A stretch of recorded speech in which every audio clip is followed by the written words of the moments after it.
Estamos de volta aqui com o nosso AgroV, agradecendo a você que está em Uberaba e Uberlândia no Triângulo Mineiro, Ipatinga no Vale do Aço, Governador Valadares na região leste de Minas, Juiz de Fora na Zona da Mata, você que está em Belo Horizonte, Contagem, Betim, Nova Lima, Sabará, todo mundo acompanhando o nosso canal Viver Brasil, feito de Minas para o Brasil, feito de Minas para o mundo, feito de Minas para você. Quem está aqui comigo é o Mário Campos, presidente da Associação das Indústrias Sucroenergéticas de Minas Gerais, a CIAMIG. Mário, a gente falava no finalzinho do bloco, a turma estava tomando um cafezinho, esperando o nosso segundo bloco aqui. Essa questão do Ministério do Meio Ambiente. A gente teve, no governo anterior, uma crítica muito grande à questão da relação com o meio ambiente. Até tivemos a queda do ministro do Meio Ambiente exatamente por questões aí que envolvendo dificuldades de reunir aí tanto o setor produtivo como o setor ambiental. Você acha que com essa nova ministra, que já tem uma experiência, que está no caminho, que a ministra já teve aí, já teve na pasta, tem milita, e quando ela ouve aí esse discurso igual do primeiro bloco, né, falando da biodiversidade, isso, de certa forma, pode ser uma boa tentativa ou uma boa articulação do setor para aproximar quem produz, para quem defende o meio ambiente e necessariamente proteger mesmo o planeta? Excelente pergunta. Eu acho que é o tema aí que está todo o agro se debruçando. Claro que a gente, quando se fala de meio ambiente no Brasil, o foco todo é na Amazônia, né?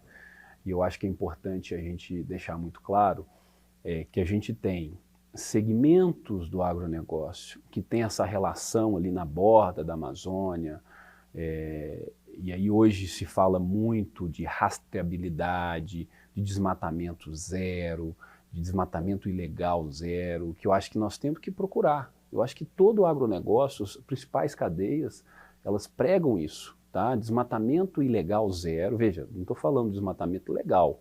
Desmatamento legal está lá, nós temos o Código Florestal Brasileiro, que é um código um dos mais avançados do mundo, onde os produtores precisaram fazer seus cadastros, agora estão fazendo os programas de regularização ambiental. Então, ou seja, nós temos ferramentas hoje no Brasil que precisam ser utilizadas. E nós temos o agronegócio como o nosso de Minas, que não tem nada a ver com a Amazônia, né? E eu acho que é importante a gente fazer essa separação, né? Quando a gente fala de agronegócio, nós estamos falando quase 30% do PIB hoje, né? Então, acho que diversas, dezenas, talvez centenas de cadeias dentro do agro. Então, a gente tem que fazer muito essa distinção. Quando a gente fala de etanol, do segmento de etanol, nós estamos muito tranquilos com relação a isso. Hoje nós temos as usinas, praticamente todas as usinas do Brasil, certificadas no programa RenovaBio. Esse programa RenovaBio, as usinas precisam ser certificadas e passam por processo de auditoria, para que todo o etanol produzido por elas possam ser certificados com crédito de carbono e a gente possa vender no mercado.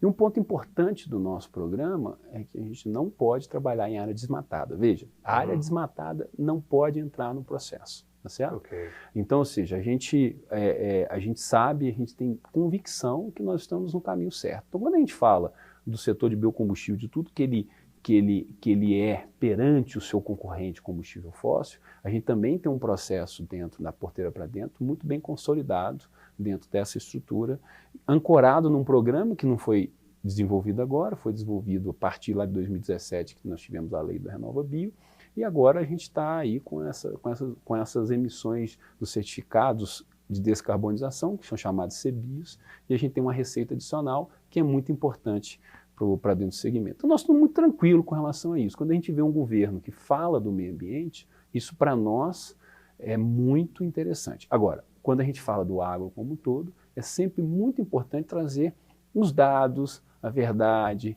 Então, a gente não pode culpar o agro inteiro por algo que um produtor ou um proprietário está fazendo ali no limite da Amazônia. É aquela mesma história do agrotóxico, né? Não se pode demonizar o defensivo agrícola porque alguém utiliza de forma errada. Exatamente. Ou seja, o defensivo ele é um equipamento, um instrumento que possibilita a produção, até em grande escala, que faça com que o agro seja a força que é.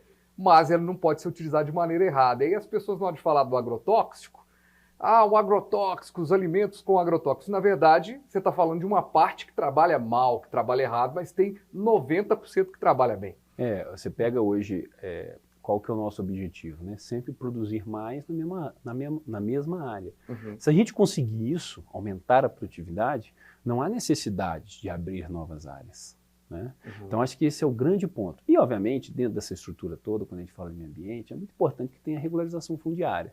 Porque senão a gente não consegue nem culpar aqueles que a gente acha que é culpado, né? Uhum. Então, eu acho que um programa importante que nós temos, primeiro, efetivação do Código Florestal no Brasil, né? Eu acho que nós fizemos 10 anos aí do Código no ano passado, em 2022, ainda tem algumas coisas que precisam ser aplicáveis, né? Eu falei do CAR, né, do Cadastro Ambiental Rural, mas nós temos o PRA, que é o Programa de Regularização Ambiental, onde aqueles proprietários que não têm o mínimo exigido e legal vai precisar de um tempo, vai precisar recompor. Ele vai ter um período para fazer isso. Precisa ser implementado, né? Então, esse é um ponto importante. E o outro, obviamente, é a regularização fundiária, principalmente nessas regiões onde a gente não tem. O restante é a gente produzir, a gente sabe produzir, né? Sabe produzir, utilizando, a gente quer, claro, utilizar. Insumo é muito caro, muito caro. Então a gente quer utilizar somente o adequado. A gente está falando hoje de agricultura de precisão, onde você não coloca uma gota a mais do que a necessidade para fazer com que a planta cresça e a planta cresça de forma sadia. Né? Então, ou seja, nós temos hoje muitas ferramentas e é claro, eu tenho certeza que o governo sabe disso, né? E a partir das boas práticas, dos bons produtores, precisa dar realmente exemplos para os demais. E como governo, obviamente, você tem que tomar muito cuidado com os menores, né? Aqueles que não têm orientação, que têm maior dificuldade, e fazer políticas públicas para que eles possam se adequar. Eu tenho certeza que eles querem fazer isso. Então, eu acho que é um ponto importante nesse processo. E dentro desse processo todo, a gente pode imaginar mais usinas, Mário? Porque a gente tem um poder produtivo muito grande. Eu abri aqui falando, 34 usinas. Mas a gente pode pensar em uma ampliação disso a partir de propostas ambientais que levem em consideração tópicos diferenciados, ou seja, estamos falando do norte de Minas, que há a possibilidade, como você bem destacou, e não uma mata que você vai desmatá-la, ou seja, não um espaço que você vai ser desmatado. Olha, nós temos 2 objetivos no Brasil como setor. Tá? O primeiro deles é tornar a produção cada vez mais brasileira, no sentido que a gente dê oportunidade para estados que hoje não estão no mapa da produção poder produzir. E quando a gente fala isso, a gente está trazendo um conceito que chama integração. Tá? Hoje, quando a gente fala com o consumidor, ele pensa no etanol da cana, mas quase 20%, um pouco mais, entre 15% e 20% do etanol hoje produzido no Brasil é produzido a partir de milho. Que legal. E o milho é um produto que é produzido praticamente no Brasil todo. Né? E nós temos iniciativas, por exemplo, de etanol também, de outras fontes, né, de outras matérias-primas no Rio Grande do Sul, que é um estado que praticamente não produz etanol. Então, tornar a produção de forma nacional. E também tornar o consumo de forma nacional. Né? Então, nós temos hoje uma concentração do consumo de etanol nos estados produtores, como Minas, São Paulo, Goiás, e a gente precisa tornar esse consumo nacional. Afinal de contas, a montadora de automóveis, ela faz um produto para o país, não é só para o estado de São Paulo, para Minas. É claro que tem as suas importâncias econômicas, né?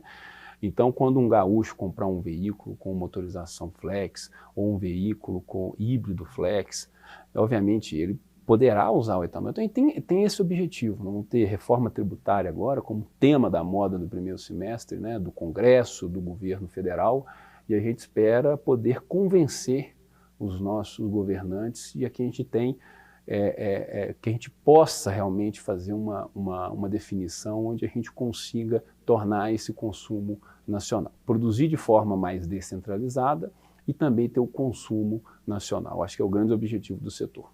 Muito bom, viu, gente? A gente acompanhou aqui bem esse processo aqui com o Mário, a gente teve um caminho legal e a gente espera voltar aqui a discutir esse assunto com novidades aí, quem sabe, e vai ter muita novidade, porque está na pauta aí, né, do Ministério do Meio Ambiente agora, essa discussão dos combustíveis. Quem sabe a gente vai ter aí outras possibilidades. A gente descobriu muita coisa legal. Mário, obrigado, viu, mais uma vez pela participação aqui com a gente, pela disponibilidade e sucesso lá mais esse ano aí à frente da CEAMIG. Com certeza, estamos sempre à disposição. Parabéns pelo programa. Mário Campos, presidente da CEAMIG, Associação das Indústrias Sucroenergéticas de Minas Gerais, e eu agradeço demais a você que esteve aqui com a gente no programa, fazendo esse programa muito legal. Gostou? Chegou no finalzinho? Está assistindo aí na TV e de repente, poxa, queria saber um pouquinho mais do assunto? Vá lá no nosso canal, no youtube.com/canal Viver Brasil. Também tem uma reapresentação ao longo da nossa jornada na televisão a cabo também, você acompanha o nosso programa. Até o próximo, valeu!